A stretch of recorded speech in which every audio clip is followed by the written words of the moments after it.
بسم اللہ الرحمن الرحیم۔ جب اللہ کی مدد آنے لگتی ہے اور تمہاری آزمائش ختم ہونے لگتی ہے تو تمہیں یہ دو حیران کن نشانیاں ظاہر ہونے لگتی ہیں۔ کیا آپ کی بھی پریشانیاں ختم ہو رہی ہیں؟ اگر آپ یہ سب کچھ جاننا چاہتے ہیں تو ویڈیو کو آخر تک مکمل ضرور دیکھیے گا۔ ناظرین، دنیا دارالعمل اور آخرت دار جزا ہے، تو مومنوں کو بدلہ جنت اور کافروں کو جہنم کی صورت میں ملے گا۔ تو جب جنت طیب اور اچھی چیز ہے تو اس میں داخل بھی وہی ہوگا جو کہ اچھا اور طیب ہوگا۔ پھر اللہ تعالیٰ طیب اور پاک صاف ہے تو وہ قبول بھی طیب اور پاک صاف چیز ہی کرتا ہے۔ اسی لیے اللہ تعالیٰ کا اپنے بندوں پر یہ طریقہ رائج ہے کہ وہ اپنے بندوں کو آزمانے کے لیے مصائب اور فتنے میں ڈالتا ہے تاکہ یہ پتہ چل سکے کہ مومن کون اور کافر کون ہے اور جھوٹے اور سچے کے درمیان تمیز ہو سکے۔ جیسے کہ اللہ تعالیٰ کا فرمان ہے، کیا لوگوں نے یہ گمان کر رکھا ہے کہ ان کے صرف اس دعوے پر کہ ہم ایمان لائے ہیں ہم انہیں بغیر آزمائے ہوئے ہی چھوڑ دیں گے؟ ان سے پہلوں کو بھی ہم نے خوب آزمایا تھا۔ یقیناً اللہ تعالیٰ انہیں بھی جان لے گا جو سچ کہتے ہیں اور انہیں بھی جو معلوم کر لے گا جو کہ جھوٹے ہیں۔ تو کامیابی اور نجات اسی وقت تک مکمل نہیں ہوگی جب تک کہ امتحان نہ ہو جائے اور طیب خبیث سے الگ نہ ہو جائے اور مومن کافر کا پتہ نہ چل جائے۔ جیسا کہ اللہ سبحانہ و تعالیٰ کا فرمان ہے، جس حال پر تم ہو اسی پر اللہ تعالیٰ ایمان والوں کو نہ چھوڑ دے گا جب تک کہ پاک اور ناپاک کو الگ نہ کر دے، اور نہ ہی اللہ تعالیٰ ایسا ہے کہ تمہیں غیب سے آگاہ کر دے۔ وہ آزمائش جس سے اللہ تعالیٰ اپنے بندوں کو مبتلا کرتا ہے تاکہ مومن اور کافر کے درمیان تمیز ہو سکے، اس کا ذکر اس فرمان میں کیا ہے۔ اور ہم کسی نہ کسی طرح تمہاری آزمائش ضرور کریں گے، دشمن کے ڈر سے، بھوک پیاس سے، مال و جان اور پھلوں کی کمی سے، اور ان پر صبر کرنے والوں کو خوشخبری دے دیجیے۔ جنہیں کوئی مصیبت آتی ہے تو کہہ دیا کرتے ہیں کہ ہم تو خود اللہ تعالیٰ کی ملکیت ہیں اور اسی کی طرف لوٹنے والے ہیں، ان پر ان کے رب کی رحمتیں اور نوازشیں ہیں، اور یہی لوگ ہدایت یافتہ ہیں۔ اللہ تعالیٰ بندوں کو آزمائش میں مبتلا کرتا ہے اور صبر کرنے والوں سے محبت کرتا ہے اور انہیں جنت کی خوشخبری دے رہا ہے، اور ایسے ہی اللہ تعالیٰ اپنے بندوں کو جہاد کے ساتھ بھی آزماتا ہے۔ فرمانے باری تعالیٰ ہے، کیا تم یہ سمجھ بیٹھے ہو کہ تم جنت میں چلے جاؤ گے؟ حالانکہ ابھی تک اللہ تعالیٰ نے یہ ظاہر نہیں کیا کہ تم میں سے جہاد کرنے والے کون ہیں اور صبر کرنے والے کون ہیں۔ بعض اوقات اللہ تعالیٰ اپنے بندوں کو مصائب میں اس لیے مبتلا کرتا ہے کہ ان کے درجات بلند کریں اور ان کی برائیاں ختم کریں۔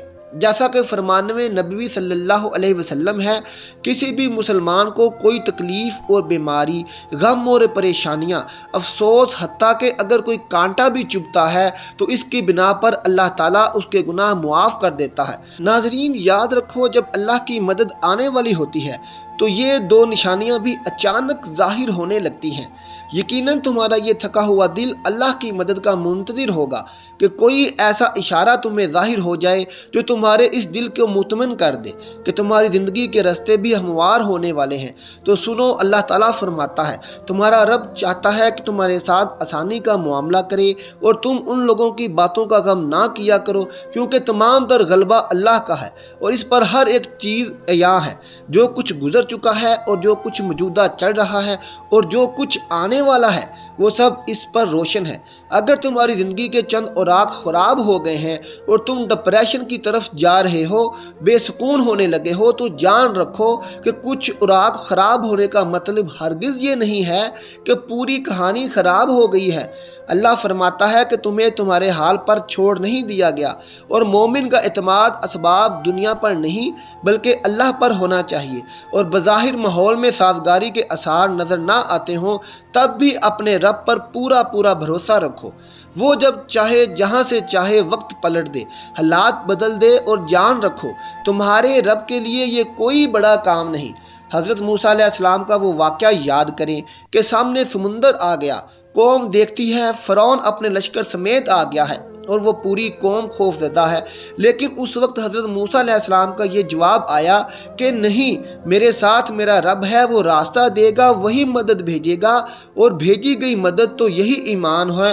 تمہارا بھی اللہ فرماتا ہے جہاں کہیں بھی تم ہوتے ہو اللہ تمہارے ساتھ ہوتا ہے، اور جس کا یقین قائم ہو جائے تو اس کا زمین و آسمان کا فرق قائم ہو جاتا ہے۔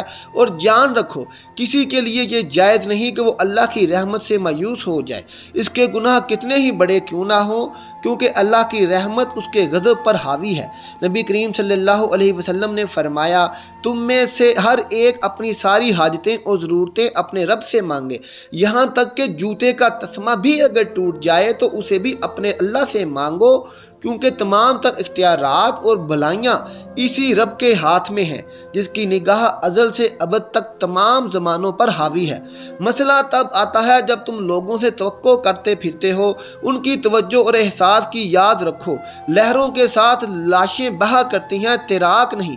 میرا رب فرماتا ہے اور جن لوگوں نے اللہ کو چھوڑ کر دوسرے لوگوں کو اپنا مددگار بنا رکھا ہے اور ان سے امیدیں جوڑ رکھی ہیں، اس کی مثال اس مکڑی جیسی ہے، وہ بھی ایک گھر بناتی ہے مگر سب سے کمزور گھر اس مکڑی کا ہی ہوتا ہے۔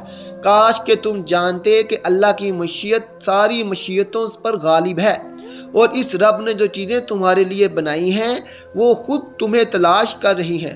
یقین رکھنا وہ تمہیں مل کر رہیں گی، لیکن اصل میں تم نے اپنی زندگی کے سکون کے لیے ہر وہ چیز تلاش کر کے خریدی جس کو تم نے ضروری سمجھا، لیکن نہ تلاش کیا تو اللہ کا فضل۔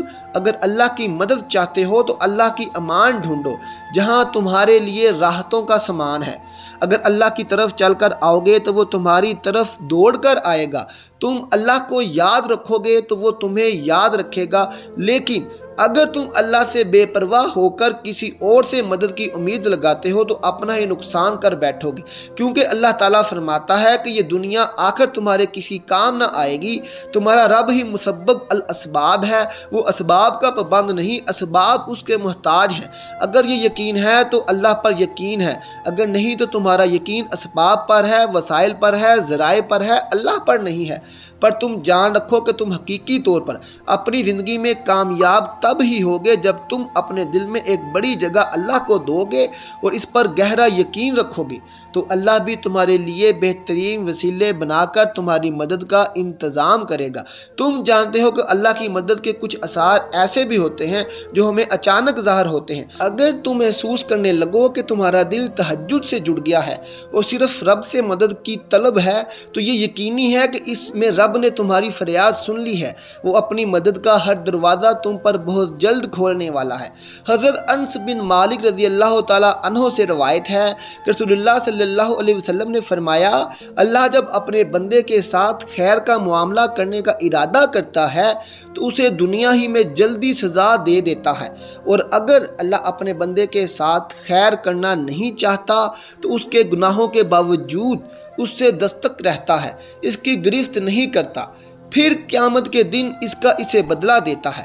ایمان والوں کا معاملہ بھی عجیب ہے، اس کا پورا معاملہ خیر ہی خیر ہے۔ یہ صرف ایمان والوں کی بات ہے۔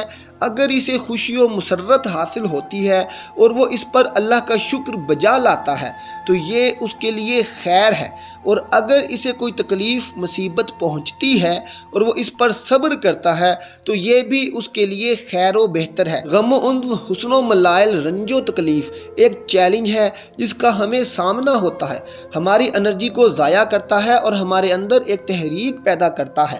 اس لیے ہمارے لیے ضروری ہے کہ ہم ان چیلنجوں کا سامنا کریں، مایوسی یا غم کا شکار نہ ہوں، وسواس اور منفی خیالات کو آنے کا موقع ہی نہ دیں، بلکہ حوصلے کے ساتھ ان حالات کا مقابلہ کریں اور اللہ سے ہی خیر کی امید رکھیں اور اللہ کو یاد کرتے رہیں۔ خود اللہ تعالیٰ نے فرمایا ہے، اللہ کے ذکر سے دل کو اطمینان و سکون حاصل ہوتا ہے۔ ہمیں یاد رکھنا چاہیے کہ اس دنیا میں کوئی انسان ایسا نہیں جو کسی نہ کسی آزمائش میں مبتلا نہ ہو۔ ہر کوئی کسی نہ کسی آزمائش میں ضرور رہتا ہے، اگرچہ اس کی نوعیت الگ الگ ہوتی ہے۔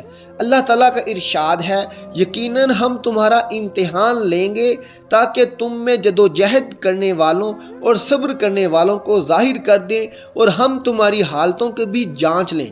اللہ پاک ہمیں ہر آزمائش میں صبر و شکر کرنے والا بنائے اور دنیا اور آخرت کے ہر امتحان میں کامیابی اور ہمیں اپنے بڑوں اور اولیاء اکرام اور صحابہ کرام کی عزت و تکریم کرنے کی توفیق عطا فرمائے، آمین ثم آمین۔ ناظرین، آخر میں کومنٹ باکس میں ایک بار یا محمد ضرور لکھ دیں۔ اللہ سب کا حامی و ناصر ہو۔ اللہ حافظ۔